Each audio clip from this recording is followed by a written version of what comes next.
This combat exercise will begin in 10. Why is that tiny? 8. Why is that HUD tiny? Where are my hands? 5. 4. I turned up the size. 2, Why is this HUD tiny? 1. What? I can't see it. I turned up the HUD size. I can't see a damn thing now.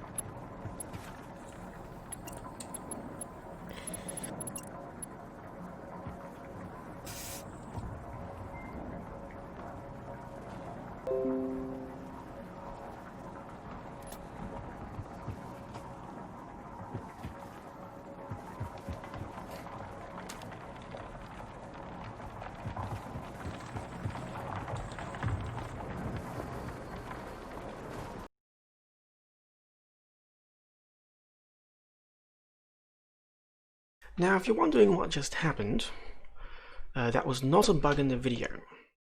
That was a crash. The game crashed, as well as OBS, my streaming software. That means that I spent a lot of time trying to figure out what was wrong with my options. I entered my first round only to tinker with the options, and then the game crashed right as I began to walk out of the room. For the next 50 minutes, which is far beyond the 30-minute limit I set for myself, I continued to tinker with the game and continued attempting to get into an actual game round. This managed to work a little bit more than before, as I decided to start closing some programs on my computer, but I didn't really have much left. I mainly just had Discord, and well, that was pretty much it, and my streaming software, of course. I was able to get into a game, but I was never able to complete a round because the game just simply froze sometime within the round instead. It seemed like it was only a delaying measure. The error itself was out of memory, and that in itself does not make any sense since my computer specs are actually above the listed specifications. Well, I was streaming for the entire time, of course. It was only when I loaded into one of the game maps, which are significantly louder, which are significantly larger than the lobby. As for the gameplay itself, the map is incredibly large and mainly consists of just running across an empty expanse. There aren't really a lot of enemies, and for the most part I was surrounded by bots, and they were quite obviously bot allies, so I didn't really have anyone to play with. I did eventually enter a game in the evening, so about 10 or 16 hours into the opening of the open beta, and I was able to get into a game of about 5v5 along with 5v5 additional bots, because the games are 10v10. And I didn't crash that time because I wasn't running my streaming software. But all in all, it seems that the listed specifications are either an underestimation or there's a big memory leak going on.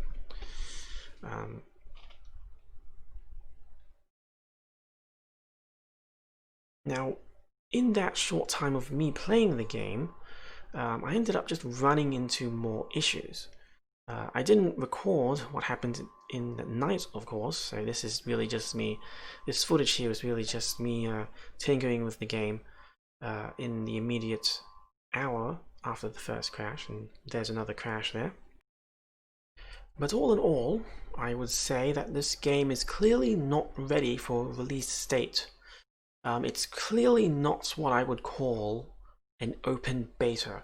Personally, I consider open betas to be a server stress test, and the game is essentially complete, but this game is really not in a ready state at all. There are too many issues with the running of this game, and it's not just the out-of-memory errors.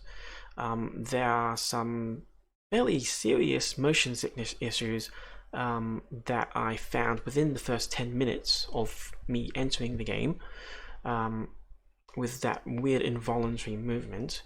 And there is actually no easy way of closing the game. There is no desktop window.